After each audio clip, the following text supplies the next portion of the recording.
Plusieurs chefs traditionnels du district autonome d'Abidjan vont jouer les partitions.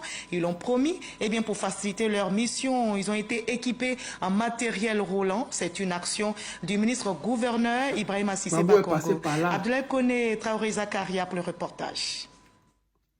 Ils sont au total 95 chefs adjoints et acquiers répartis sur l'ensemble du district autonome d'Abidjan. Ils ont reçu ce jeudi chacun un véhicule, une dotation en carburant et une assurance automobile, un don qui les réjouit. Les chefs coutumiers, adjoints et acquiers ici présents du district autonome d'Abidjan s'engagent à prendre soin de ces véhicules et à bien les utiliser. Par ce geste, aujourd'hui, une page de l'histoire des peuples du district autonome d'Abidjan s'est écrite avec une encre de couleur du printemps, annonçant d'autres lendemains encore radieux. La loi du 14 juillet 2014 portant statut des rois et chefs traditionnels autorise ces gardiens de la tradition à participer à des conditions fixées par celle-ci à l'administration du territoire afin de renforcer la paix et la cohésion sociale. La remise de dons qui nous réunit vient consolider la collaboration et la confiance entre le district autonome d'Abidjan que j'ai l'honneur de diriger et les communautés autochtones adjans et acquiers que vous représentez, chers chefs. Monsieur le Premier ministre, je vous prie de transmettre en mon nom et au nom des communautés adjans et acquiers nos hommages déférents à son Excellence, Monsieur le Président de la République, Alassane Ouattara.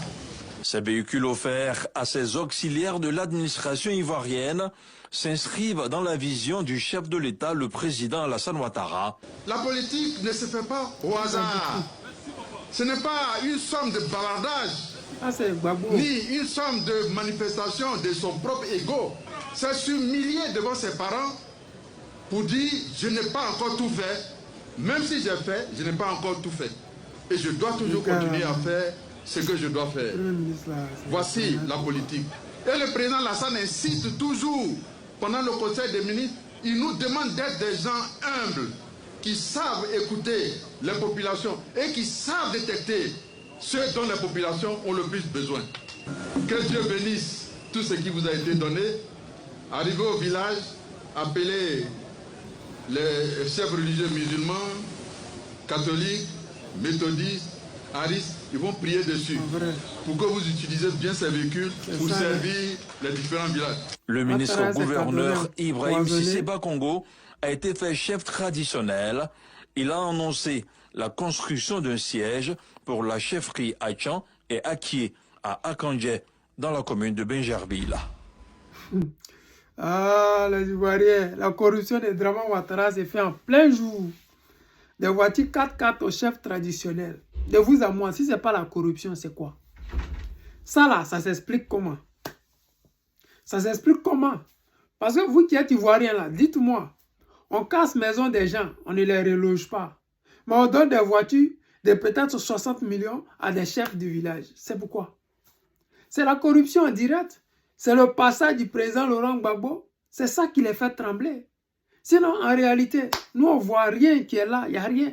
On offre des voitures de 50 millions à des chefs traditionnels. Ces mêmes chefs dont les maisons de leurs parents ont été cassées par Alassane Draman Ouattara. Les terrains ont été revendus par Alassane Draman Ouattara. Mais c'est grave. Cette corruption à ciel ouvert, là, c'est cette Côte d'Ivoire là où les gens ne se cachent plus pour corrompre les gens. Parce que si ce n'est pas la corruption, je ne sais pas comment on explique le fait de donner des 4x4 de plus de 60 millions, 50 millions à des chefs du village. Ça ne s'explique pas. D'où viennent ces voitures-là? À combien est-ce que ça a coûté à l'État? Est-ce que l'État a-t-il besoin de faire ces dons-là? C'est ça la question.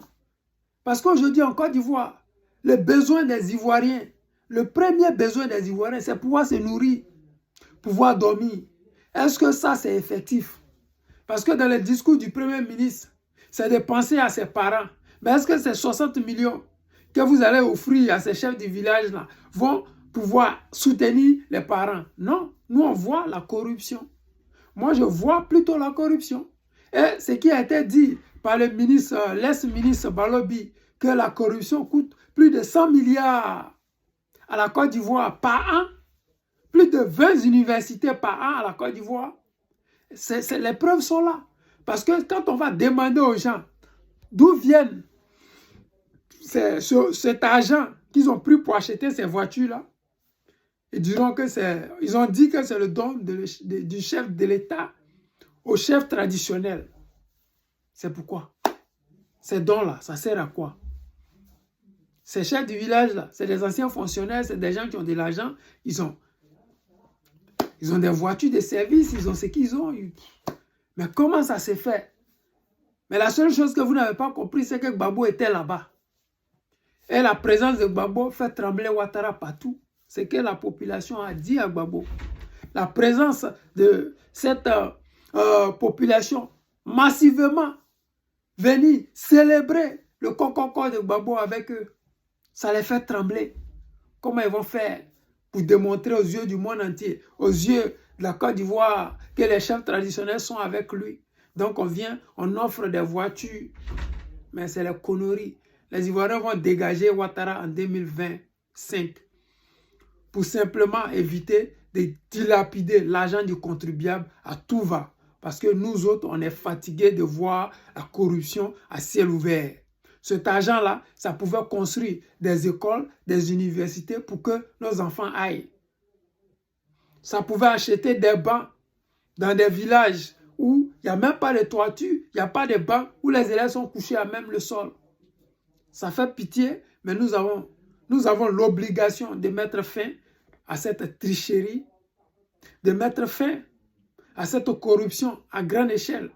Nous avons le devoir. Nous n'avons pas droit à l'échec et nous ne devons pas nous apitoyer sur notre sort. Le président Laurent Gbagbo, il est prêt au combat. Ce n'est pas nous qui allons baisser les bras. Nous devons dire non à Ouattara.